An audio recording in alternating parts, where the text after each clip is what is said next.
Sir ఎక్కడికమ్మా పక్కన sir ఎప్పుడు stage మీద ఒక్క మాట కూడా తప్పు మాట్లాడవు. ఈ వేళ ఎందుకు తప్పు మాట్లాడావు? ఏంటి సార్ అది? ఈ వేళ తప్పు మాట్లాడావు. ఏం మాట్లాడావు తెలుస్తుందా? ఏంటి సార్ అది? ఇక్కడ సినిమా టైటిల్ పేరేంటి? బ్యాండ్ మేళం. అందరూ చప్పట్లు కొట్టమంటావంటే బ్యాండ్ మేళం కొట్టమని అడగాలి కదా సార్. బ్యాండ్ మేళం కొట్టండి.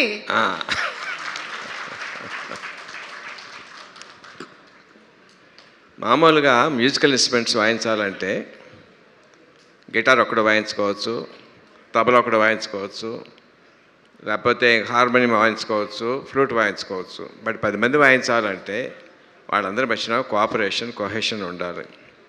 దానికి ఒక కండక్టర్ ఉండాలి. అది ఎంతమంది ఉంటారు? మహా ఉంటే 10 మంది ఉంటారు, 15 మంది ఉంటారు. బట్ ఈ సినిమా అనే బ్యాండ్ మేడం కరెక్ట్గా వాయించాలంటే ఎంతోమంది ఆర్టిస్టులు, డైరెక్టర్లు, వాళ్ళ స్టాఫ్, ప్రొడ్యూసర్ వాళ్ళ స్టాఫ్, టెక్నీషియన్స్ 100-200 మంది ఉంటారు. ఇంతమందితో కరెక్ట్గా వాయించాలంటే that all depends on the one and only one person, Kona Venkat గారు.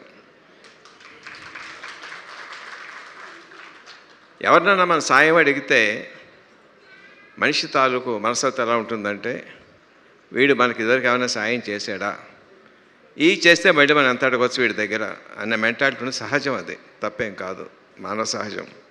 But one and only person Venkata గారిని ఏదైనా సాయం అడిగితే ఇంతే అడిగారు, ఇంతకన్నా ఎక్కువ చేయడానికి వీలుంటుందా అని ఆలోచిస్తారు తప్ప వీడి దగ్గర నుంచి మళ్ళీ మనం ఏం పొందుదామని చెప్పి ఆలోచించే మనిషిని ఆ తత్వం ఇలా చూడలేదు వెంకట గారు. ఎర్ ట్రూ ఫ్రెండ్ అండి, ఎర్ ఫ్రెండ్ ఇన్ డీట్. సో అట్లాంటి మంచి మనిషి తాలూకు ఆధ్వర్యంలో చాలా బాగా వచ్చి ఉంటుంది. అందరూ చాలా వాళ్ళ పనులు చాలా బాగా చేసే ఉంటారని నా పరిపూర్ణ నమ్మకం ఉంది. I wish all the best for each and every technician and artist in the movie.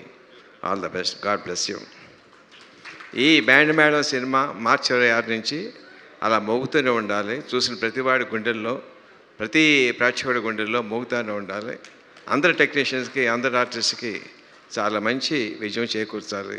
God bless you. Sir ఒక చిన్న ప్రశ్న సార్. అంటే ఈ స్కూల్కి సంబంధించినటువంటి కథ, అమ్మాయి ఏమో బాగా చదువుకుంటుంది, అబ్బాయికి ఏమో అంతగా చదువు అవ్వలేదు. అంటే మన యాదగిరి రాజమ్మ సంగతి చెప్తున్నాను. మీ స్కూల్ డేస్లో మీరు మెరిట్ స్టూడెంటా సార్? అంటే మెరిట్ స్టూడెంట్తో పోల్చుకుంటే తక్కువ, తక్కువ వాళ్ళతో పోలిస్తే మెరిట్ స్టూడెంట్ని. Same sir. ఓకే. మరి నేను ఎన్నో ప్రశ్న అడగవచ్చా సార్? నేను ఎన్నో ప్రశ్న అడగవచ్చా? అడగండి సార్. ఇందాక అడిగా అబ్బాయి చాలా మంది ట్రై చేస్తే ఎవరికి పడలేదని చెప్పాను, ఎవరు పడలేదు అని చెప్పాను కదా. నువ్వు ఎంతమంది అబ్బాయిలు హార్ట్ బ్రేక్ చేసావు? Long ago. ఏమో సార్, యాక్చువల్లీ ఆ నేలలో చెప్పే ఎవరికి అర్థం కాదు. టెలిఫోన్ డైరెక్టరీ అంత లిస్ట్ ఉంది సార్. ఫర్ చేంజ్ నిజం చెప్పావమ్మా. God bless you. Thank you. Thank you sir. Thank you so much. And thank you so much Vijendra Prasad garu. ఈరోజు మీరు ఈ ఈవెంట్కి రావడం, it is really a privilege.